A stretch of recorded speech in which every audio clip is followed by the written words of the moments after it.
మహాగణుడును మహోన్నతుడైన యేసుక్రీస్తు నామములో మీ అందరికీ వందనములు తెలియచేస్తూ ఉన్నాను. ప్రియమైన దేవుని బిడ్డలారా, దేవుని వాక్యము ధ్యానిందాము. మార్కు సువార్త 9వ అధ్యాయము 20వ వచనం. అప్పుడు అది కేక వేసి వాని వెలవెలలాడించి వదిలిపోయెను. ప్రియమైన దేవుని బిడ్డలారా, ఉదయకాల సమయంలో పరిశుద్ధాత్మదేవుడు మనతో మాట్లాడుచున్న మాటలు, ఆయన శరీరధారిగా ఉన్న దినాలలో ఆయన బోధిస్తూ ప్రయాణమై వెళుతూ ఉండగా ఒక తల్లిదండ్రులు కుమారుని తీసుకుని వచ్చి ఆయన చాలా జనసమూహములో ఉండి మాట్లాడుతూ ఉండగా తన శిష్యుల దగ్గర తీసుకుని వెళ్ళి, మా బిడ్డ పరిస్థితి ఇది, ప్రార్థన చేయండి అని చెప్పినప్పుడు వారు ప్రార్థన చేస్తే అక్కడ కార్యము జరగలేదు. వారు ఆ బిడ్డను తీసుకుని యేసుప్రభు వారి దగ్గరకు వచ్చి అంటూ ఉన్నారు, అయ్యా, నీ శిష్యుల వల్ల కాలేదు, నా బిడ్డను స్వస్థపరచండి, చాలా ప్రమాదంలో ఉన్నాడు, దయ్యము పట్టి వేడిపిస్తూ ఉందని చెప్పినప్పుడు శిష్యులను ఆయన గద్దించి నా దగ్గరగా తీసుకురండి ఆ అబ్బాయిని యేసుప్రభు దగ్గర తీసుకుని వచ్చినప్పుడు, మోగవైన చీవుటి దెయ్యమా వదిలి పొమ్మని యేసుప్రభు వారు చెప్పినప్పుడు అది వెలవెలలాడించి వదిలి పారిపోయింది. వెంటనే కుమారుడికి స్వస్థత వచ్చింది.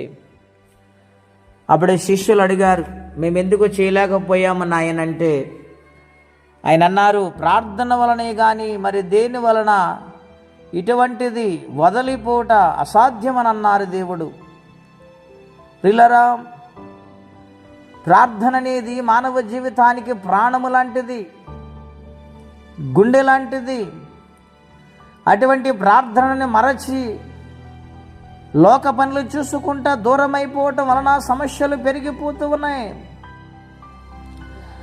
గడ్డు సమస్యలు తీరటం లేదు. కారణం ఏమిటంటే ప్రార్థనకు లోబడలేకపోతున్నాం. ప్రార్థన వలననే సాధ్యం అని యేసుప్రభు వారు చెబుతూ ఉండగా వారు మౌనం అయిపోయారు.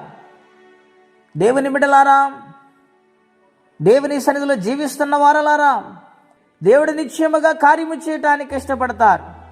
చాలామంది ప్రార్థన చేస్తారు, లోకాన్ని ప్రేమిస్తారు, ప్రార్థన చేస్తారు, గర్వాన్ని విడిచిపెట్టరు, ప్రార్థన చేస్తారు, అహంకారాన్ని విడిచిపెట్టరు, ప్రార్థన చేస్తారు, మేము మంచిగానే భక్తిలో సాగిపోతున్నాం అనుకుంటారు. కానీ వారి యొక్క మనస్సులో ఉన్న దేవునికి ఇష్టము లేని కార్యాలు విడిచిపెట్టకుండా వాటిని ప్రేమిస్తూ జీవితాన్ని గడిపేస్తూ ఉంటారు. అందుకనేమో కొన్నిసార్లు సమస్యలకు పరిష్కారం దొరకక నెమ్మది కరువైపోయి అశాంతితో బాధపడుతూ ఎందుకు ఈ జీవితం, ఈ కార్యాలు ఎందుకు జరుగుతున్న కృంగిపోతూ ఉన్నారు. కారణం ఒక్కటే, చేయవలసిన రీతిలో ప్రార్థన చేయలేక, ఆయనతో సహవాసము చేయలేక, ఈ లోకాన్ని అంటిపట్టుకుని ఉండటం వలన కార్యము దూరమైపోతూ ఉంది. కాబట్టి దేవుని సన్నిధానములో ప్రార్థనని ఆయుధాన్ని ధరించుకున్నామా? ప్రార్థనకు సమయం ఇస్తున్నామా? ప్రార్థన చేయాలని మనస్సుందా? మనసున్న చేయలేకపోతున్నామంటే కారణం ఏదో ఉంది. గనుక ఈ దినాన్ని సరిచేసుకుంటే ఎటువంటి సమస్య అయినా దేవుడు పరిష్కరిస్తారు. శిష్యులు ప్రార్థించిన కార్యము జరగలేదు. ఆ తల్లిదండ్రులు ఆశపడి శిష్యుల దగ్గర తీసుకుని వచ్చారు, కానీ వారి వల్ల కాలేదు. కారణం ఏమిటంటే వారి ప్రార్థనలో సంపూర్ణంగా లేరు. గనుక ఆ దేవదేవుడే వారిని గద్దించి అక్కడ ఆయన నోటి ద్వారా గద్దించాడు. ఆ దయ్యం వెళ్ళిపోయింది. మన సమస్య తీరాలంటే మనం ప్రార్థించేవారిగా మారాలి. అటువంటి జీవితం కలిగిన చాలామంది ప్రారంభంలో చాలా బాగా చేస్తారు, ప్రార్థన చాలా అద్భుతంగా ఆత్మీయ మేలులు పొందుకుంటూ ఉంటారు. కానీ రాను రాను రాను రాను దేవునికి దూరం అయిపోతారు వారు తెలియకుండా. కారణం ఏమిటంటే ప్రార్థన కరువైపోతుంది. ఆత్మీయ జీవితంలో పతనం అయిపోవటం వలన, లోకములో కలిసిపోవటం వలన, లోక ఆకర్షణకు లొంగిపోవటం వలన దేవునికి దూరం అయిపోతూ ఉన్నారు. ప్రియులారా, కడవరి దినాలను గుర్తించి ప్రార్థన ఆయుధము ధరించి, ప్రార్థనకు డబ్బులు ఏం అవసరం లేదండి, ప్రార్థనకి ఏం ఖర్చు పెట్టవలసిన లేదు. హృదయం దేవునికి సమర్పించుకుని పాపాలు ఒప్పుకొని నన్ను క్షమించి నాకు ఈ సమస్యను పరిష్కరించిన ఆయన అని బ్రతిమాలుకుంటే దేవుడు ఆశ్చర్య కార్యము జరిగిస్తారు. అటువంటి జీవితం ప్రతి ఒక్కరు పొందుకోవాలని కోరుకుంటూ ఈ మాటలు నేను ముగిస్తూ ఉన్నాను. ప్రార్థన అండి. అత్యంత కృపగలిగిన దేవా, మహోన్నతమైన మీ నామం కొరకే వందనాలు.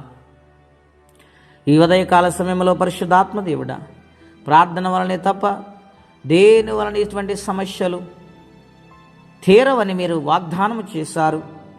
ఆ వాగ్దానం పొందుకునే వారిలాగా, ప్రార్థనలో లోబడేవారిలాగా, సమయాన్నిచ్చి నీ సన్నిధిలో దీవించబడేలాగన ఈ లోకాకర్షణ నుండి, లోకపు అసూయ, కుట్ర, ద్వేషాలు, గర్వము నుండి దూరమై నీ సన్నిధికి లోబడి జీవితం అందరికీ మీరు దయచేయమని, ఏ సమస్యల్లో కష్టాలు, బాధలు, ఇబ్బందులు ఉన్నారు వారికి నీ సహాయము పంపించమని యేసుక్రీస్తు వారి పుణ్యనామంలో ప్రార్థించడి పుణ్యనాము తండ్రి. ఆమెన్. దేవుడు దీవించును గాక. ఆమెన్.